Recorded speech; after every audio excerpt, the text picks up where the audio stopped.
మీ అమ్మకి కానీ నాన్నకి కానీ గత 1 ఇయర్లో నాన్న లేదా అమ్మ గోళ్ళు ఎక్కువ పెరిగిపోయినాయి నీకు అని తను కూర్చొని ఉండగానో పడుకొని ఉండగానో నెయిల్ కట్టర్తో కానీ కత్తిరితో కానీ గత 1 ఇయర్లో గోళ్ళు ఒక్కసారి తీసిన వాళ్ళు చేతులు చూసారా ఎంత దౌర్భాగ్య స్థితిలో ఉన్నాము. అమ్మ గోళ్ళు చేస్తే బాగుంటుందో బాగా దింపేయండి అమ్మ చేతి. మీరు మీ అమ్మ నాన్నగారు కానీ నాన్నగారు కానీ అమ్మ కానీ నాన్నగారి అమ్మ కానీ బతికి ఉన్న వాళ్ళు చేతులు ఎత్తాడు. కనీసం ఒక్కళ్ళు ఉంటే చాలు.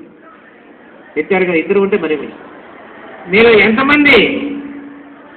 ఎంతమంది గత 1 ఇయర్లో మీ తాతగారికి కానీ అమ్మమ్మకి కానీ కనీసం ఒక్కసారి తలదువిన వాళ్ళు చేతులు ఎత్తాడు. తాతయ్యకి తలదువిన వాళ్ళు ఒక్కసారి.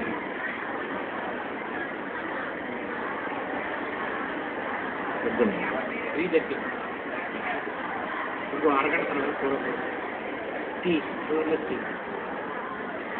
తీసారా? ఎంత తక్కువ మంది ఎత్తారు? ఇవన్నీ బాగుంటాయా లేదా? మీ తాతగారు నిజంగా సంతోషిస్తారా లేదా? ప్రతిరోజు అక్కర్లేదమ్మా, ఒక్కసారి నా తాతయ్య తలదూతాను తాతయ్య అంటే బాగుంటుంది. అంత పెద్దోళ్ళు అయిపోయారా మీరు?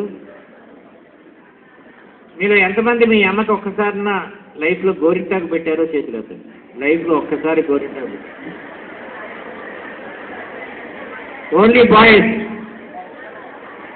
మీరు ఎంతమంది మీ సిస్టర్కి ఒకసారి నా జడ వేసారో చేతులు అవుతుంది. ఒక్కసారి జడ వేసినండి. మీకు అన్నయ్య ఏంటి సరదాగా జడేస్తే లైఫ్లో ఒక్కసారే మీరు జీవితాంతం గుర్తుపెట్టుకుంటారా పెట్టుకోరా? మరి ఇవన్నీ ఎవరు నేర్పుతారు? చదువు నేర్పరు. దురదృష్టవశాత్తు మన టీచర్స్కి సిలబస్ పూర్తి చేయడానికి టైం ఉండదు. వాళ్ళ తప్పు లేదు, టైం ఉండదు. ప్రేమించడం నేర్పాలి, జ్ఞానం నేర్పాలి, కీర్తి నేర్పాలి, విజ్ఞత అంటే జ్ఞానం నేర్పాలి. జ్ఞానం వేరు, చదువు వేరు. 2 + 2/2 ఎంత? 2 + 2/2 ఎంత?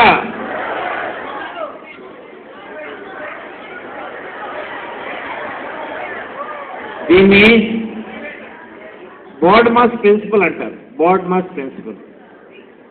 2 + 2/2 3. అది జ్ఞానం. A + B హోల్² ఎంత? సగం మంది మాట్లాడలేదు, తెలియదు అనమాట.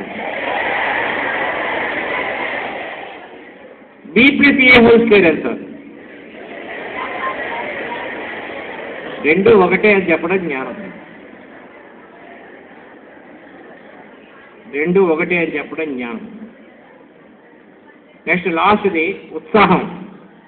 మీరు జీవితాన్ని ఎలా ఎంజాయ్ చేస్తున్నారు? ఆడుకుంటున్నారా మనస్ఫూర్తిగా? ఏం ఆడుతున్నారు?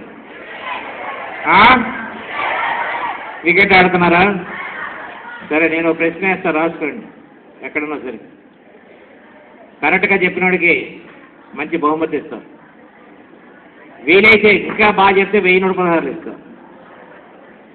సచిన్ 94. సచిన్ 94లో ఉన్నాడు. ఇషాంత్ శర్మ అంటారు. ఇషాంత్ 94లో ఉన్నాడు. ఇషాంత్ 94, సచిన్ 94. LW అని రాసుకోండి. LW అంటే లాస్ట్ వికెట్. LW. ఇద్దరు లాస్ట్. ఇండియా 7 రన్స్ కొట్టాలి. 7 అని రాసుకోండి. 7R అంటే ఇండియా ఇంకా 7 రన్స్ కొట్టాలి. 2B అంటే 2 బాల్స్ ఉన్నాయి. 49.4 బాల్స్ అయిపోయినాయి. ఇంకా 2 బాల్స్ మాత్రమే ఉన్నాయి. 50 ఓవర్ మ్యాచ్.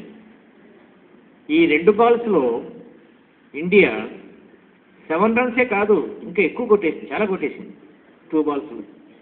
లాస్ట్ స్కోర్స్ చెప్తారు రాసుకోండి. సచిన్ తెండూల్కర్ 100లో ఉన్నాడు. ఇషాంత్ శర్మ కూడా 100లో ఉన్నాడు. ఇది ఎలా సాధ్యమైంది? 3 ఆన్సర్లు ఉన్నాయి దీనికి. ఒక ఆన్సర్ చెప్తే 1016 ఇస్తాం. ఎవరు చెప్తారు? నిలబడి, నాకు కూర్చొని చెప్తే నిలబడి చెప్తారు. చెప్పరా? వాడు వస్తున్నాడు వెనక. దారా బాబునా ఒక ఆన్సర్ అయిపోయింది, రెండో ఆన్సర్ కావాలి. నోబాల్ అయిపోయింది, వాడు చెప్తున్నాడు వచ్చి రారా పైకి రా, ఇంకో ఆన్సర్ కావాలి.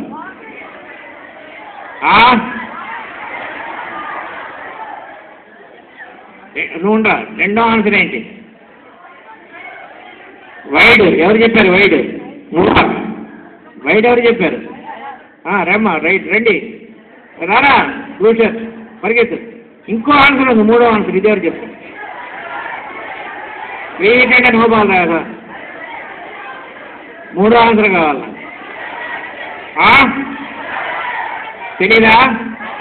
నిలబడి చెప్పాలి. రారా ఎర్రసెట్. నో బాలు వైట్ బాలు కాకుండా ఇంకో ఆన్సర్ చెప్పాలి నువ్వు. రా పరిగెత్తుకురా.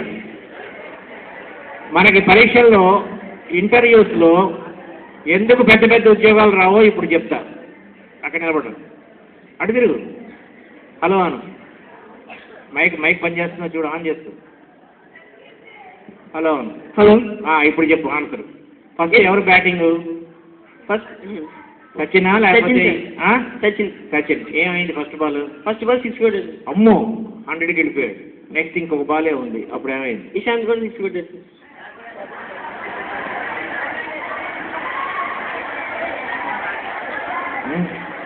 చాక్లెట్ తీసుకు, తప్పు చెప్పాడు వాడికి. నువ్వు నువ్వు చెప్పు. ఫస్ట్ బాల్ ఎవరు బ్యాటింగ్? సచిన్. ఏమైంది? 6 కొట్టాడు. నెక్స్ట్ బాల్ ఎవరు ఆడుతున్నారు? నో బాల్ అయింది. గేమ్ అయిపోయింది, చూసుకో. 7 runs. నో బాల్ ఎవడు కొట్టాడు 6? మరి ఇషాంత్కి 100 ఎట్లా వచ్చింది? వాడికి చాక్లెట్ తీసుకో. చెప్పరా, అటు తిరుగు.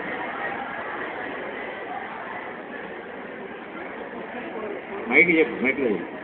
సచిన్ 4 కొట్టాడు. సచిన్ 4 కొట్టాడు, 98కి వచ్చాడు. ఇంకొక బాలే ఉంది, ఏం జరిగింది? Free hit sir. Free hit అంటే నో బాల్. ఏమైంది ఫ్రీ హిట్లో? సచిన్ కొట్టాడా? అయిపోయింది. ఇషాంత్కి 100 ఎట్లా వచ్చింది? ఇషాంత్కి 100 ఎట్లా వచ్చింది? 3D కొట్టాడు, గేమ్ అయిపోయింది.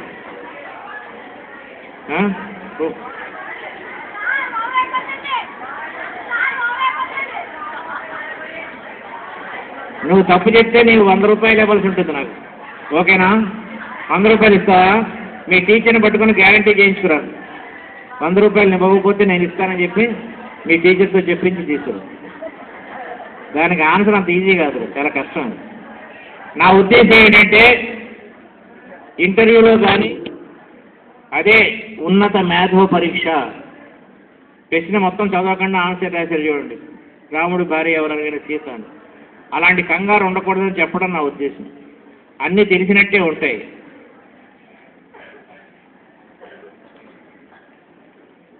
ఫస్ట్ పేజీలో 2వ పాయింట్ చూడండి. ఎవరెస్ట్ శిఖర ప్రణాళిక అని ఉంటుంది. కనబడిందమ్మా? కఠోర శ్రమ లక్ష్యం. కఠోర శ్రమ అంటే ఏంటి? Hard work. తెలుగులో హార్డ్ వర్క్ని ఏమంటారు? కష్టమైన పని అంటారు. ఒక పని ఎప్పుడు కష్టం అవుతుంది? ఎవడైతే సమాధానం చెప్పట్లేదు చెప్తున్నా, ఇంక లాస్ట్ శాపాలు చాలా ఉన్నాయి, ఇచ్చేస్తారు. ఇష్టం లేనప్పుడు కష్టం అవుతుంది. టీచర్లకు చాలా ముఖ్యమైనది. టీచర్లు వినండి, మీరు మీ పిల్లలకి హార్డ్ వర్క్ చేయరా జీవితంలో పైకి వస్తామని చెప్తున్నారా లేదా? మీరు చెప్పాలి. పిల్లలు చెప్తున్నారా లేదా? హార్డ్ వర్క్ అంటే ఏంటి తెలుగులో? ఒక పని ఎప్పుడు కష్టం అవుతుంది అంటే మీ టీచర్లు మీకు ఏం చెప్తున్నారు? ఇష్టం లేని పని చేయి అని చెప్తున్నారా లేదా? మరి ఇష్టం లేని పని చేయటం ఎందుకు? తర్వాత ఉద్యోగం వచ్చినప్పుడు ఏం చెప్తారు? కష్టపడి పని చేయరా అంటారు. అంటే ఇష్టమైన ఉద్యోగం చేయమనేగా, అవునా కదా? మీకు ఇప్పుడు ఎన్నో క్లాస్? మీరు 10th క్లాస్ కదా. ఇప్పుడు ఏం చెప్తున్నారు? మీకు కష్టపడి పని చేయరా అంటున్నారు. మీరు బాగా కష్టపడి 10th క్లాస్ ఫస్ట్ క్లాస్ వచ్చిందనుకోండి, మీ పెద్దలు సంతోషిస్తారా లేకపోతే కష్టపడి ఇంటర్మీడియట్ చదవరా అంటారా? కష్టపడి ఇంటర్మీడియట్ చదవరు. మీరు కష్టపడి ఇంటర్మీడియట్ చదివి ఫస్ట్ క్లాస్లో పాస్ అయితే ఏమంటారు? మళ్ళీ కష్టపడి డిగ్రీ ఎంసెట్ చేయమంటారు. అది కూడా కష్టపడి చేసిన తర్వాత ఏమంటారు? కష్టపడి ఇంజనీరింగ్ ఎంబీబీఎస్ చదవమంటారు. అంటే ఇష్టం లేని పనులేగా ఇవన్నీ. అది కూడా అయిపోయిన తర్వాత ఏమంటారు? కష్టపడి ఉద్యోగం సంపాదించు అంటారు. అంటే ఇష్టం లేని ఉద్యోగం సంపాదించు. ఆ తర్వాత ఏమంటారు? నీ కష్టపడటం అలవాటు అయిపోయింది కాబట్టి పెళ్లి చేసుకో అంటారు. మన జీవితంలో ఎప్పుడు సుఖంగా ఉంటాం చెప్పండి? ఇష్టపడి పని చేసినప్పుడే సుఖంగా ఉంటాం. మీకు ఇష్టమైన పని ఏం చేస్తున్నారు ఇప్పుడు ప్రస్తుతం? మీరు ఏమీ చేయట్లేదు. క్రికెట్ ఆడుతున్నారు, అదన 1 గంట. మన వల్ల ఏ ప్రయోజనం లేదు కదా. సో బెస్ట్ పద్ధతి ఏంటి? ఆ ఎర్ర షర్టు పక్కన వాడిని నిలబడరా నువ్వు, గల్ల షర్టు వాడు. నువ్వే వంగున్నావు, లేచావు, నువ్వే గల్ల షర్టు చూసుకో.